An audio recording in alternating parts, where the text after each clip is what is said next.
we got here? How are we doing? All right, good. Good evening. Thank you so much. My name's Steve Lawson, class of 70. Some of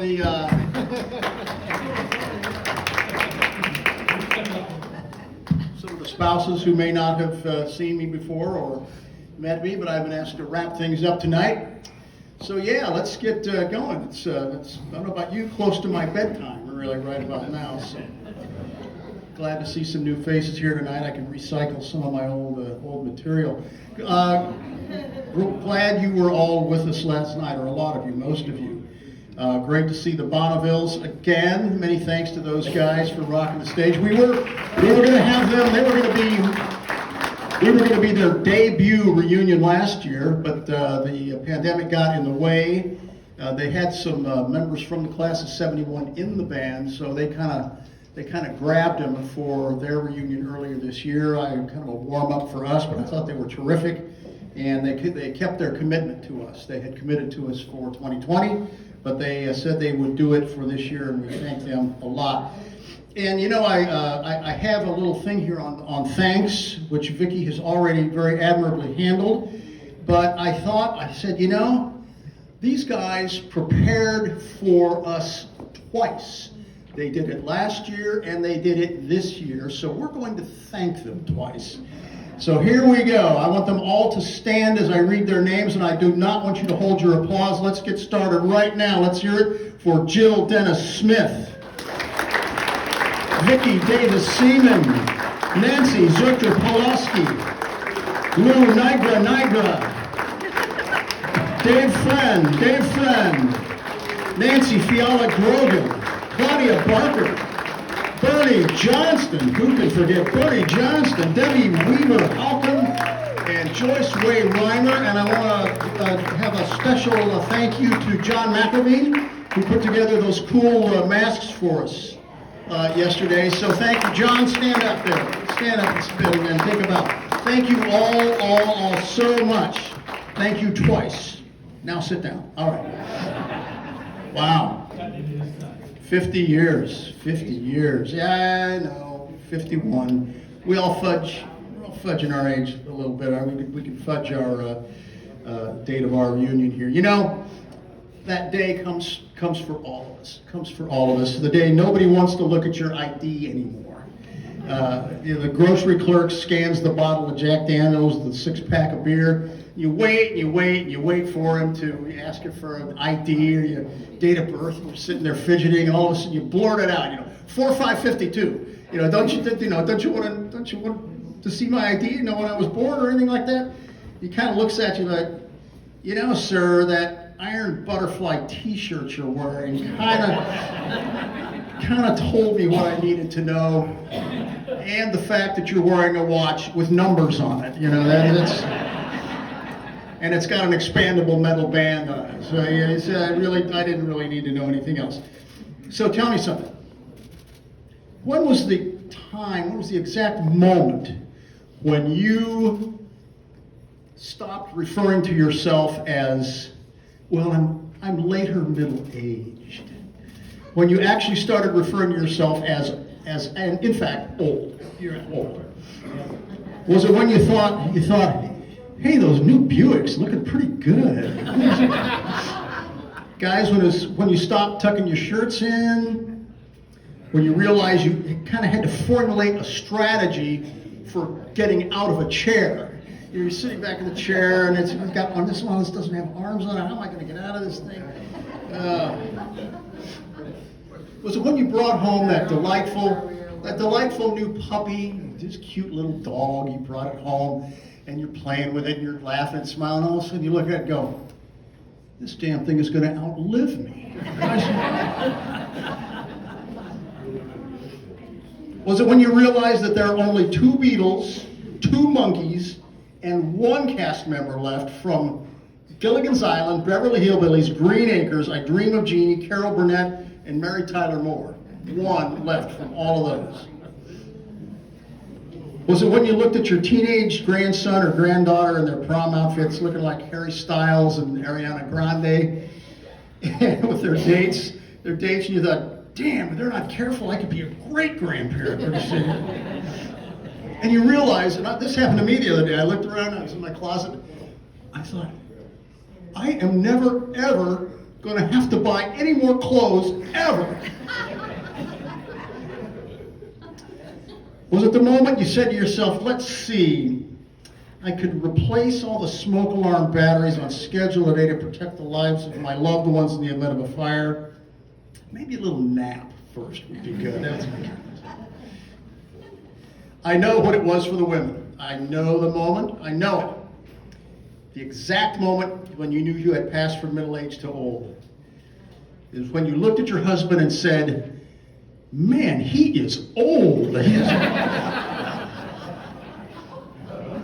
Or was it when you looked at, opened up Debbie Weaver's email reminding you that our 50th reunion was coming up? Man, 50 years. I'll try to keep this short, partly because we all want to reunite and talk to our friends, but also partly because I can't remember all that much about high school. I was complaining to Evelyn about this. I said, honey, they want me to do a speech talking about high school and stuff like that. I don't remember. She handed me this great big book. I said, what's this? It says it's your yearbook.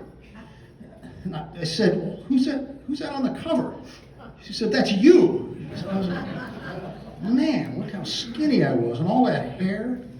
You know, it's hard to believe how thin we used to be. Some of us even had hair back in high school. I went to a high school football game recently, and I look at these hundreds of high school kids milling around before my eyes, and the first thought I had was, someone needs to feed these children. I mean, my God, look at them, they're starving.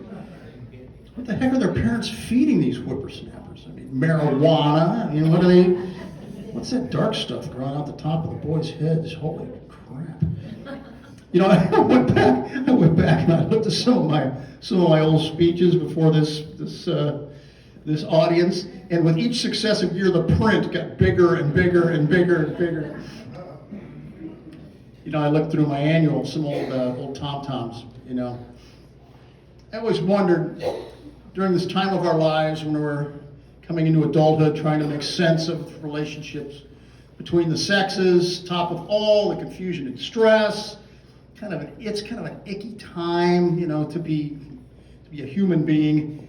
God had to make our skin and our hair and our bodily proportions look so bad. I mean, it's like he was saying, hey, boys and girls, I know what you're thinking all the time, every day, every minute. I'm going to make you look as unattractive to each other as possible. Didn't work. It didn't work. We still got the hots for each other. You know, today's teenagers, they want to. Not you, Gail. I don't think anyone got the hots for Johnson. So there we go. Today's teenager, they want to look good. They can do amazing things with Photoshop. They got Instagram filters for their selfies. They make themselves look like stars. I mean, some even have surgery. You know, kids having surgery these days. All kinds of cosmetic magic available to them these days. You know what we had? Clearasil. That's all.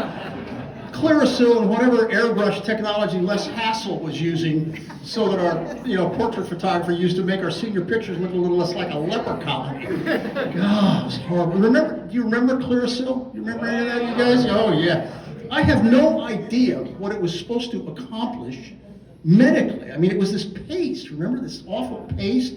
It's kind of the color of a generic Caucasian teenager. And the smell, and it kind of smelled like that modeling clay you used to use in elementary school, except it was worse than that. Say that, man, there's some serious medicine here. This is going to help.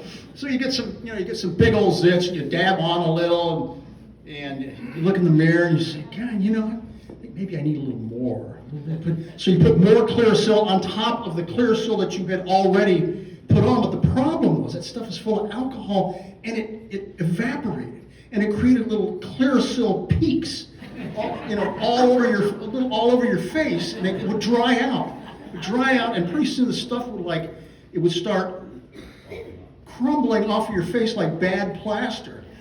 And underneath you would find the same old angry zit about to erupt that was there before, except now you put so much on that it had sucked all of the moisture out of the skin around the zit. So you just ended up with a face full of these ugly red blotches. Looked like you'd been attacked by a horny squid or something like that. Oh boy. Anyway, eventually some of that teenage awkwardness, unattractiveness wears off. But then you got other things to worry about, right?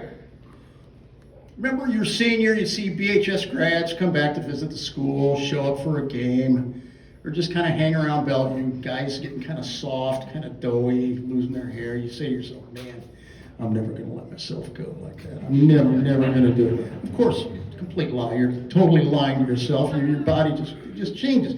When I graduated in 1970, I weighed 160 pounds. 160 pounds. My chest and stomach actually looked like two different body parts, which was nice. You know, at graduation, they should have handed me my diploma and said, here's your diploma, and here's a 40-pound bag of suet we want you to carry around for the next, the next 50 years. You lose muscle tone.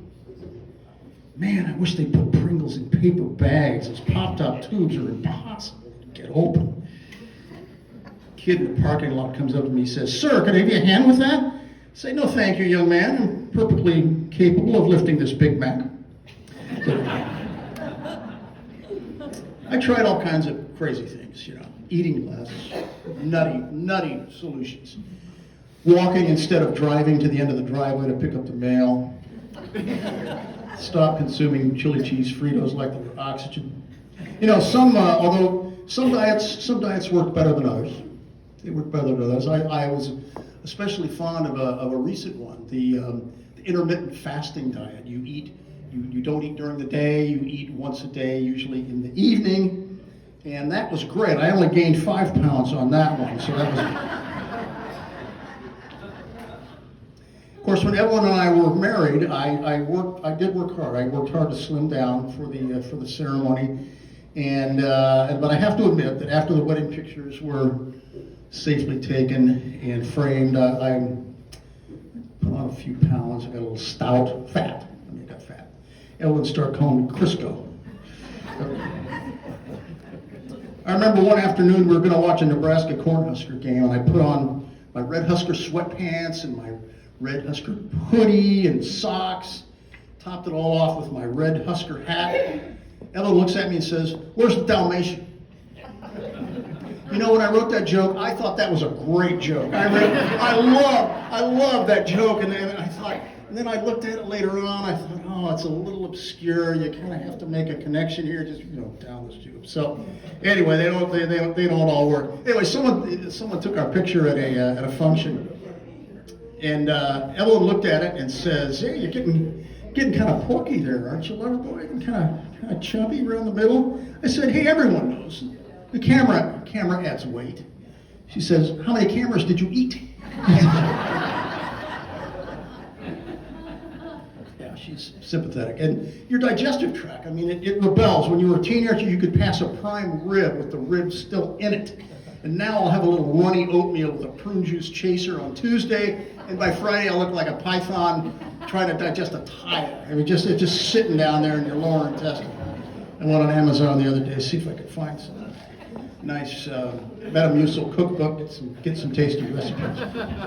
And then, of course, men, we've got to talk about it. Now, I don't want to work blue here tonight. Got some very distinguished guests. We got to talk about the thing what guys are most worried about, the thing that sort of makes us guys, the thing that defines our entire identity, gives us whatever thimbleful of self-respect we're left with as our bodies start to crumble. So I go to my doctor. It's my urologist, Dr. Fenton Joystick. Terrible bedside manner. Terrible. I'm standing there and he's examining me. I say, Doc, am I healthy enough for sexual activity? He says, yeah, you're healthy enough, you're just not attractive enough. That's your problem. I say, Doc, what if I have an erection lasting more than 4 hours? He said, I just saw your bone density scan. I'm the only hard thing in your body. He said, no, Doc, I'm serious. I have an erection lasting more than 4 hours. What should I do? He said, call Guinness.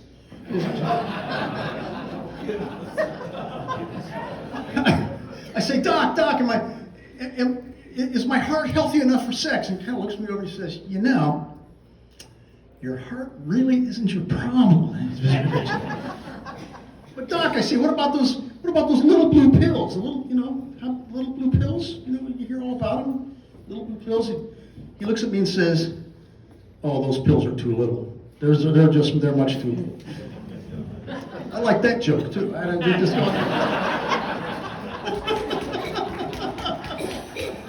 All right. So you've seen those progressive ads where Dr. Rick tries to keep people from becoming their parents. You've seen those? Very good, very funny. Any of that resonate with you like it did with me? I catch myself thinking and acting and moving, even like my dad, which is not a bad thing, really. My dad was a great guy. I loved him a lot. Not always entirely comfortable with the changing times. And I catch myself thinking like my dad, I watch Star Wars. It's all these 100% gigantic, complex military assets. And all I can think of is, my God, think of the taxes all those little saloons have to pay. It's the only commercial activity they got on these planets, are these little bizarre bars. Hey, you can't power a house by putting some black squares on the roof. You can't do that. Got an electric car, you're gonna need a hell of an extension cord, son. Yes. Yeah, I know about Bluetooth. I had a Bluetooth, bit down on a stale corn nut once, cracked that motor right open. Son, you telling me you got a whole wall of records on that little playing card thing you got? You kids will believe anything, I'll tell you. Hey, honey, I'm going to renew our AAA membership. You never know when you're going to eat a good road atlas or a triptych or something like that. Right?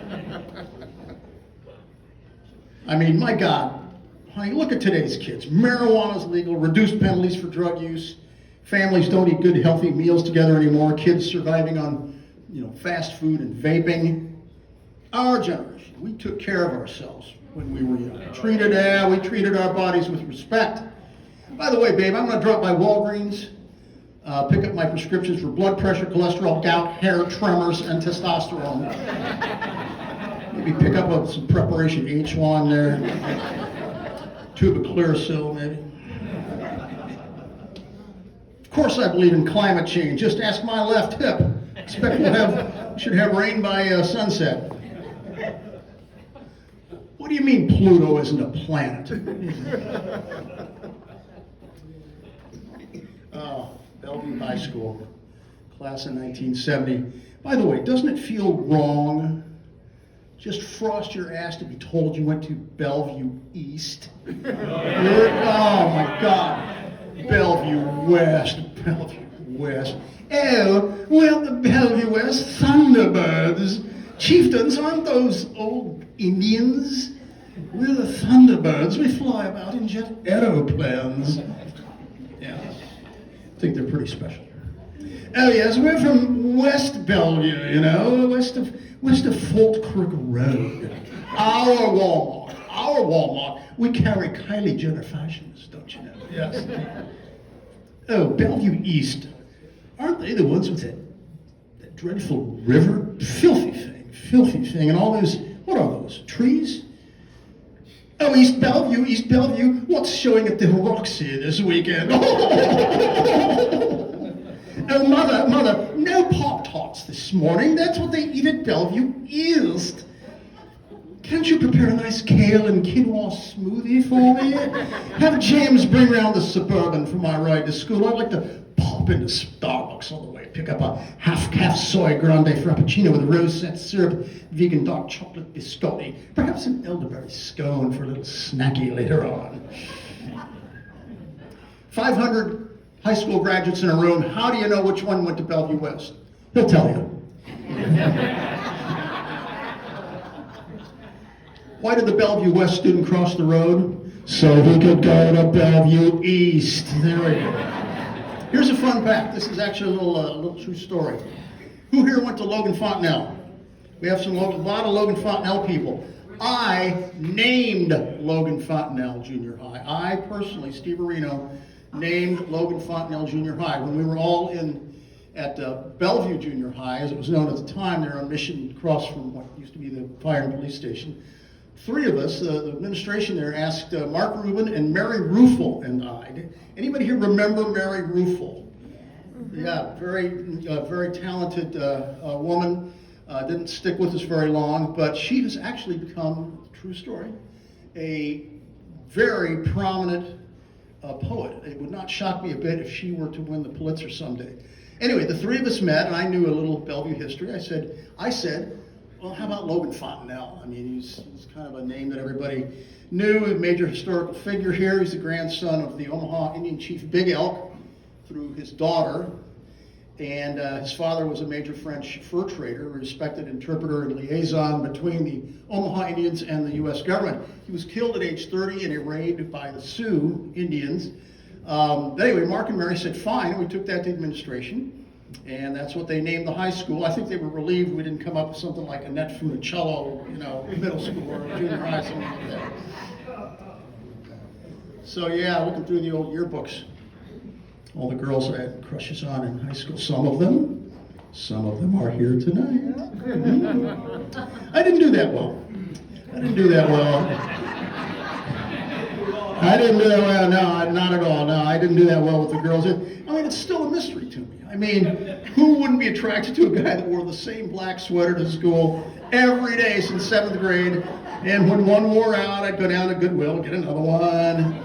And, combine that with a couple of dozen consecutive pairs of identical gray hush puppies, black stovepipe slacks, a nice World War I haircut, get up every morning, get dressed, check the mirror, brush the Clearasil crumbs off my shirt. That was a pretty smoking look, but I guess not. I wasn't like Rodney Dangerfield. It wasn't that I didn't get any respect. It's that I didn't get any affection. I mean, that was the main problem. I tried to flirt a little bit, get someone interested, and they'd shut me down. I'd say, well, did I make an unwelcome sexual advance? They said, well, no, everything about you is unwelcome.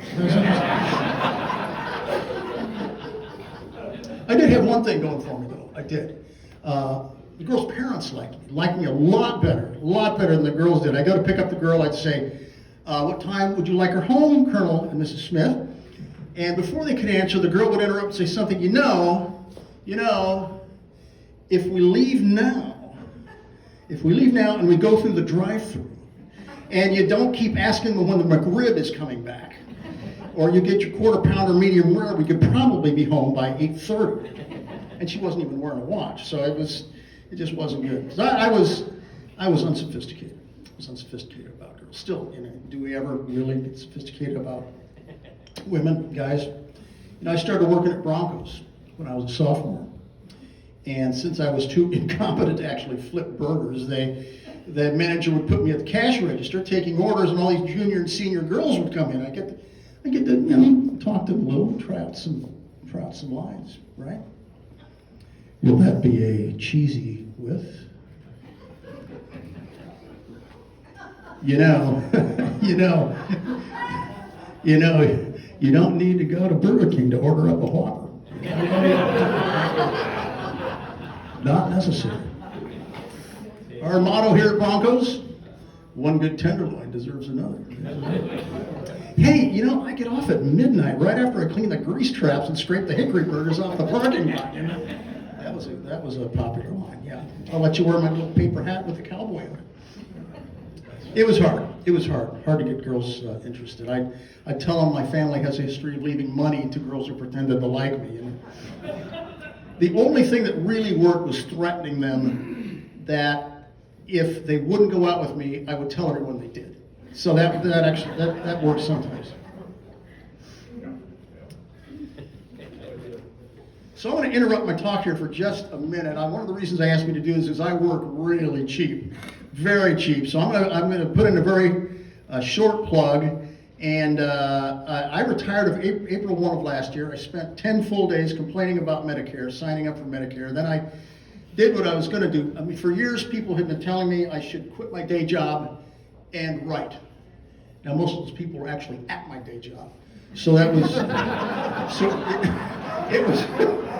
it was not that hard a decision, really.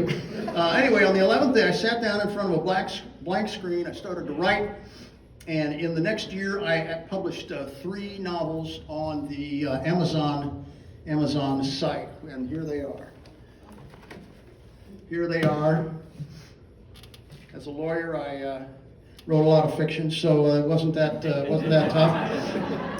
Windy City Wild, which is a romantic comedy, and has, I will say, it does have one very steamy sex scene. Another reason you know that it's fiction.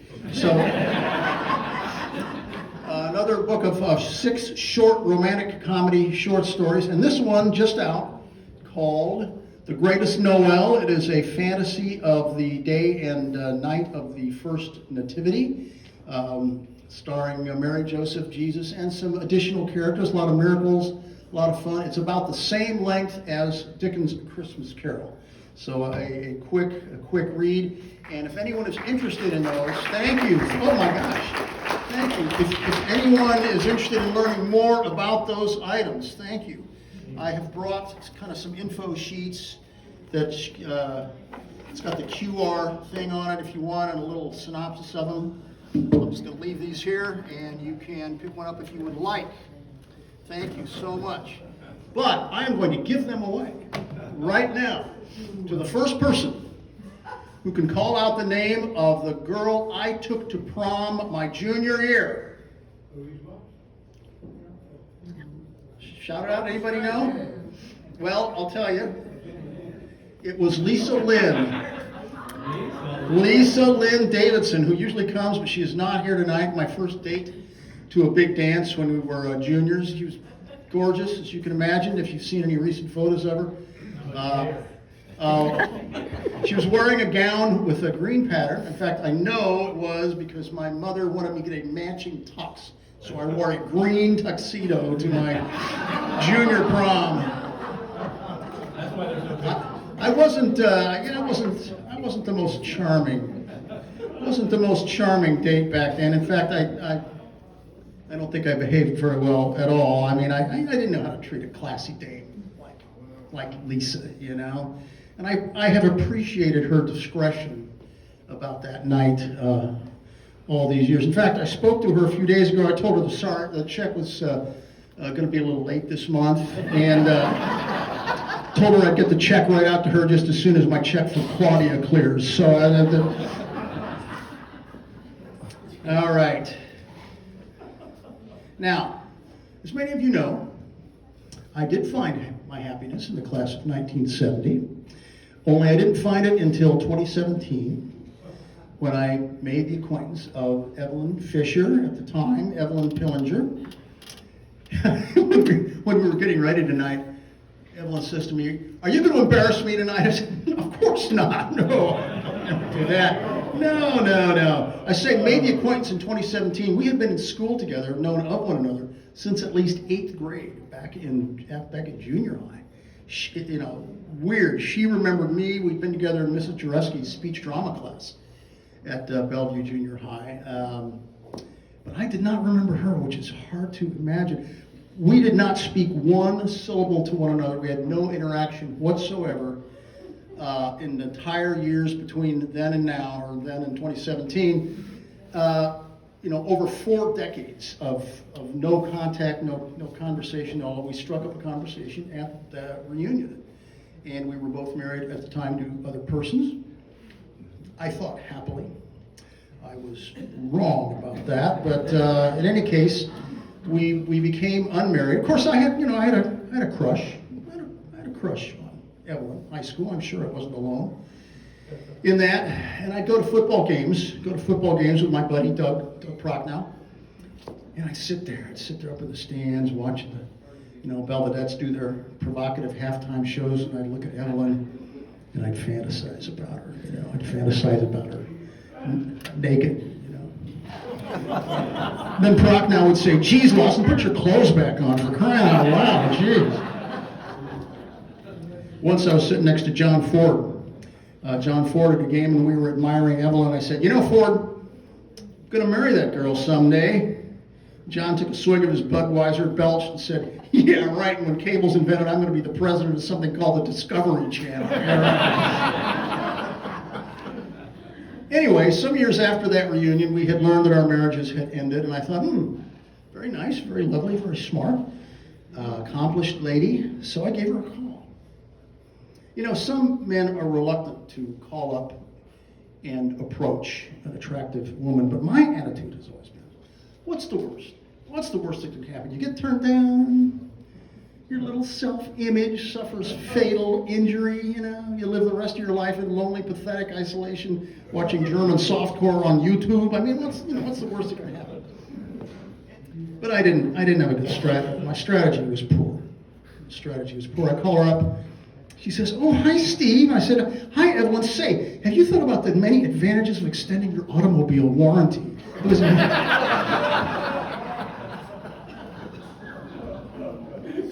Thank you for laughing at that one. I like that one too. We got past that. We had a long-distance relationship for a while. I proposed to her at sunset under the planet Venus as the evening star at Brush Creek Ranch in Wyoming. I sang the second time around to her. Love is lovelier the second time around, that one, to her while we danced. And as I spun her around, as the song wound down, I got down on one knee and asked her to marry me. And her response was... Maybe. Are you kidding me? That serves me right. For being a joker all these years. But we were married in February of 2019. It's been very lovely. Went on a honeymoon. Oh man, it was romantic, very romantic. I'll never forget it. To Puerto Rico. Portugal. Excuse me. That's right. Well, that's pretty close to Spain and Puerto Rico. So the marriage has been great, really great. Brought me a lot of joy. Although we did have some rocky times during COVID. She classified me as non-essential personnel. I said, honey, when you agreed to marry me, I really grabbed the brass ring. She said, that's great, then you really like the brass ring I got you. I said, Evelyn, baby, am I your trophy husband? She said, no, but she did hand me a lovely certificate of participation. Very, very nice. You know, you want your wife to be proud of you, to be happy to be seen with you. And I said to her, honey, should we go to, I got the invitation, Debbie's emails, you know. I said, honey, should we go to the reunion? She said, yes, but only if I can wear a mask. So that was it. Anyway, so we're going to wind this up here. I've made some jokes tonight about getting older. Of course, a lot of it ain't so funny. We've had messages from classmates who are ill or in pain, or have themselves lost loved ones, even children, understandably not in the mood to party. And of course, a lot of our friends are not here for another reason. We've lost so many fine friends and classmates, almost a dozen since we last met in 2015. I'm not going to go through all the names. They're out there on the board, and it's on the class webpage that Debbie maintains. And I can't let go of the podium. Vicki has already talked about Louise, but I can't let go of it without some special recognition also for Louise Moss, a tireless supporter of the class and worked so hard on these reunions. You know, you think of people in your life who everybody liked. There just aren't that many of them. Louise was the Sara Lee of human beings. Nobody didn't like her. She had more than her own share of personal sorrows, tragic things happening to her and her family, but she remained cheerful, positive, and someone you always look forward to seeing. So for Louise and all the rest, not to single Louise out because all of those lives are valuable and we miss them all, let's have a moment of silence, please, in their memory.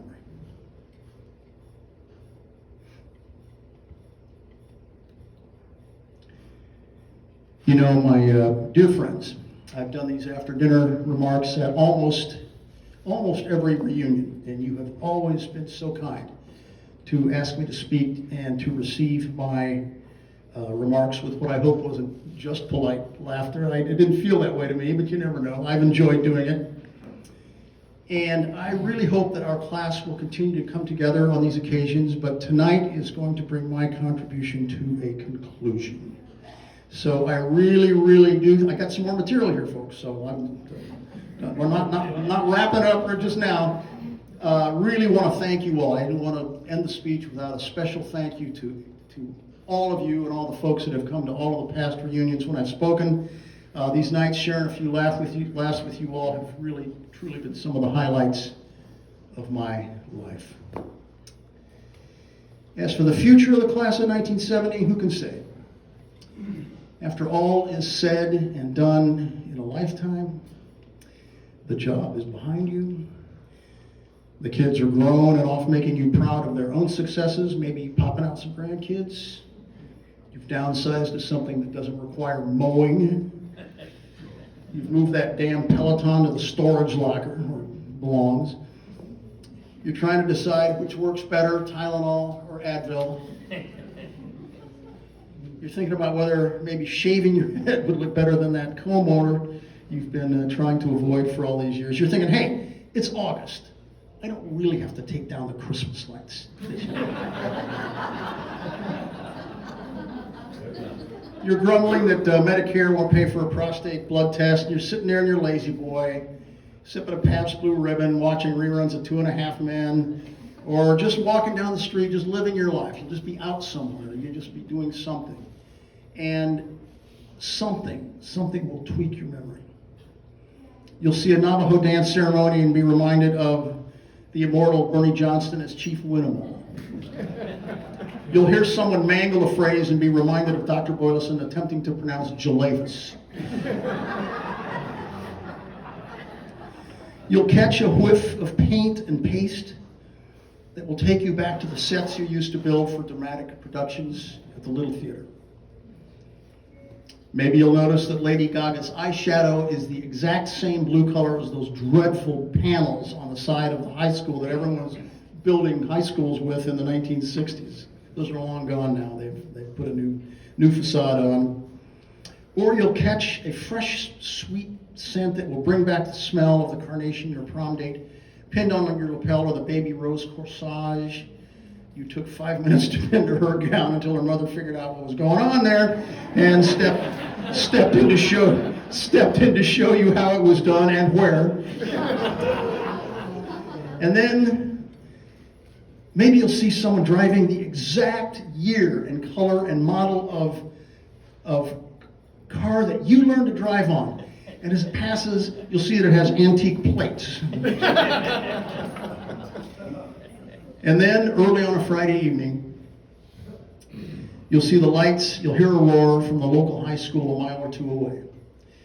And you'll remember those crisp October evenings at the BHS Stadium watching Lou Kessler and the boys pounding the line.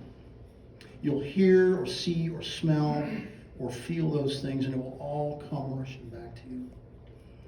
The good times, maybe some less good times, but one thing for sure. You can feel it in your bones, men and women.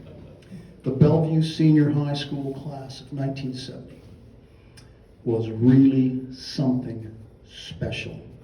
50 years on, it still is. Thank you. Good night. Thank you very much.